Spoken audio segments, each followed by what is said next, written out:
أما بالنسبة لي لا يدين والقناة بالنسبة للمطلع تقدر من دی فوج پاکستان دی حفاظت فرما پاکستانی ادارے یا اللہ انہاں دی حفاظت فرما یا اللہ جڑے جڑے مخلص ہیں پاکستان دے واسطے یا اللہ انہاں دی حفاظت فرما یا اللہ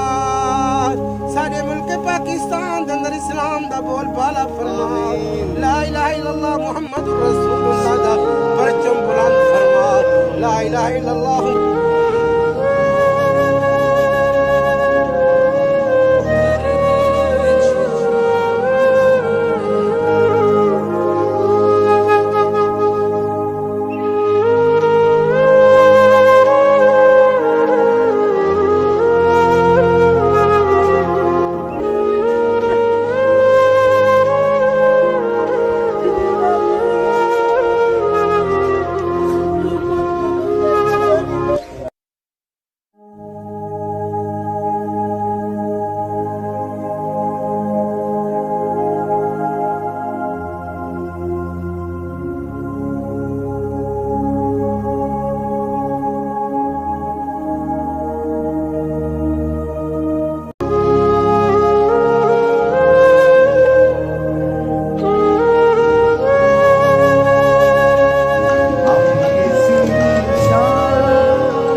nasıl nasıl